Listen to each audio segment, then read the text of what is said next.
बोलो गुरुदेव भगवान की जय। प्यारे कृष्ण कन्हैया लाल की जय। श्रीमद् भगवद गीता अध्याय 18 छठवें श्लोक से। एतान्यपि तु कर्माणि संगं त्यक्त्वा फलानि च कर्तव्यानीति मे पार्थ निश्चितं मतम् उत्तमम्। इसलिए हे पार्थ, इन यज्ञ दान और तप रूप कर्मों को तथा और भी संपूर्ण कर्तव्य कर्मों को आसक्ति और फलों का त्याग करके अवश्य करना चाहिए। यह मेरा निश्चय किया हुआ उत्तम मत है। नियतस्य तु संन्यासः कर्मणो नोपपद्यते मोहात् तस्य परित्यागः तामसः परिकीर्तितः। निषिद्ध और काम्य कर्मों का तो स्वरूप से त्याग करना उचित ही है, परंतु नियत कर्म का स्वरूप से त्याग करना उचित नहीं है। इसलिए मोह के कारण उसका त्याग कर देना तामस त्याग कहा गया है। दुःखमित्येव यत् कर्म काय क्लेश भयात् त्यजेत् सकृत्वा राजसं त्यागं नैव त्याग फलं लभेत। जो कुछ कर्म है वह सब दुख रूप ही है, ऐसा समझकर यदि कोई शारीरिक क्लेश के भय से कर्तव्य कर्मों का त्याग कर दे तो वह ऐसा राजस त्याग करके त्याग के फल को किसी प्रकार भी नहीं पाता। कार्यमित्येव यत् कर्म नियतं क्रियते अर्जुन संगं त्यक्त्वा फलं चैव सत्यागः सात्विको मतः। हे अर्जुन, जो शास्त्र विहित कर्म करना कर्तव्य है, इसी भाव से आसक्ति और फल का त्याग करके किया जाता है, वही सात्विक त्याग माना गया है। न द्वेष्टि कुशलं कर्म कुशलेनानुसज्जते त्यागी सत्त्वसमाविष्टो मेधावी छिन्न संशयः। जो मनुष्य अकुशल कर्म से तो द्वेष नहीं करता और कुशल कर्म में आसक्त नहीं होता, वह शुद्ध सत्वगुण से युक्त पुरुष संशय रहित बुद्धिमान और सच्चा त्यागी है। नहीं देह भृता शक्यं त्यक्तुं कर्माण्यशेषतः यस्तु कर्म फल त्यागी सत्यागीत्यभिधीयते। क्योंकि शरीरधारी किसी भी मनुष्य के द्वारा संपूर्णता से सब कर्मों का त्याग किया जाना शक्य नहीं है, इसलिए जो कर्म फल का त्यागी है वही त्यागी है, यह कहा जाता है। अनिष्टमिष्टं मिश्रं च त्रिविधं कर्मणः फलं भवत्यत्यागिनां प्रेत्य न तु सन्न्यासिनां क्वचित्। कर्मफल का त्याग ना करने वाले मनुष्यों के कर्मों का तो अच्छा बुरा और मिला हुआ ऐसे 3 प्रकार का फल मरने के पश्चात अवश्य होता है, किंतु कर्मफल का त्याग कर देने वाले मनुष्यों के कर्मों का फल किसी काल में भी नहीं होता। पंचैतानि महाबाहो कारणानि निबोध मे सांख्ये कृतान्ते प्रोक्तानि सिद्धये सर्वकर्मणाम्।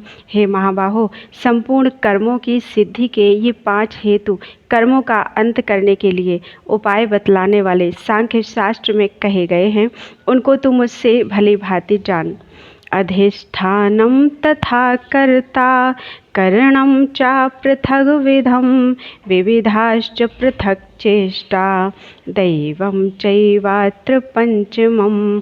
इस विषय में अर्थात कर्मों की सिद्धि में अधिष्ठान और कर्ता तथा भिन्न भिन्न प्रकार के करण एवं नाना प्रकार की अलग अलग चेष्टाएं और वैसे ही 5वां हेतु दैव है।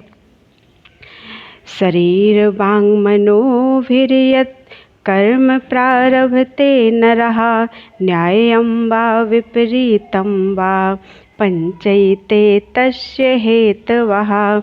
मनुष्य मन, वाणी और शरीर से शास्त्रानुकूल अथवा विपरीत जो कुछ भी कर्म करता है उसके ये 5 कारण हैं। त्रैवंशति कर्तारम् आत्मानं केवलं तु यः पश्यति कृतबुद्धित्वान् न स पश्यति दुर्मतिः। परंतु ऐसा होने पर भी जो मनुष्य अशुद्ध बुद्धि होने के कारण उस विषय में यानी कर्मों के होने में केवल शुद्ध स्वरूप आत्मा को कर्ता समझता है, वह मलिन बुद्धि वाला अज्ञानी यथार्थ नहीं समझता। यस्य नाहंकृतो भावो बुद्धिर्यस्य न लिप्यते हत्वापि सा इमान् लोकान् न हन्ति न निबध्यते। जिस पुरुष के अंतःकरण में मैं करता हूँ ऐसा भाव नहीं है तथा जिसकी बुद्धि सांसारिक पदार्थों में और कर्मों में लिपायमान नहीं होती, वह पुरुष इन सब लोगों को मारकर भी वास्तव में ना तो मारता है और ना पाप से बंधता है।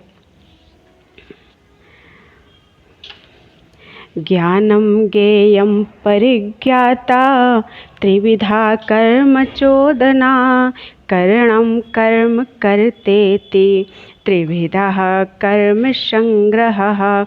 ज्ञाता, ज्ञान और ज्ञेय ये तीन प्रकार की कर्म प्रेरणा है और कर्ता, करण तथा क्रिया ये तीन प्रकार का कर्म संग्रह है। ज्ञानम कर्म च कर्ता च त्रिधैव गुण भेदतः प्रोच्यते गुण संख्याने यथावत् शृणुतान्यपि। गुणों की संख्या करने वाले शास्त्र में ज्ञान और कर्म तथा कर्ता गुणों के भेद से तीन तीन प्रकार के कहे गए हैं, उनको भी तू मुझसे भली भांति सुन। सर्वभूतेषु येनैकं भावमव्ययम् ईक्षते अविभक्तं विभक्तेषु तज्ज्ञानं विद्धि सात्विकम्। जिस ज्ञान से मनुष्य पृथक पृथक सब भूतों में एक अविनाशी परमात्मा भाव को विभाग रहित समभाव से स्थित देखता है, उस ज्ञान को तू सात्विक जान। पृथक त्वेन तु यज्ज्ञानं नाना भावान् पृथक् विधान् वेत्ति सर्वेषु भूतेषु तज्ज्ञानं विद्धि राजसम। किंतु जो ज्ञान अर्थात जिस ज्ञान के द्वारा मनुष्य संपूर्ण भूतों में भिन्न भिन्न प्रकार के नाना भावों को अलग अलग जानता है, उस ज्ञान को तू राजस जान। यत्तु कृतस्न वदेकस्मिन् कार्ये सक्तं हेतुकम् अतत्त्वार्थवदल्पं च तत्ताम समुदाहृतम। परंतु जो ज्ञान एक कार्य रूप शरीर में ही संपूर्ण के सदृश आसक्त है तथा जो बिना युक्ति वाला तात्विक अर्थ से रहित और तुच्छ है, वह तामस कहा गया है। नियतम संगरहितम राग द्वेषतः कृतम अफल प्रेप्सुना कर्म यत् तत्सात्विकम उच्यते। जो कर्म शास्त्र विधि से नियत किया हुआ और कर्तापन के अभिमान से रहित हो तथा फल न चाहने वाले पुरुष द्वारा बिना राग द्वेष के किया गया हो, वह सात्विक कहा जाता है। यत्तु कामेप्सुना कर्म साहंकारेण वा पुनः क्रियते बहुलायासम तद्राज समुदाहृतम।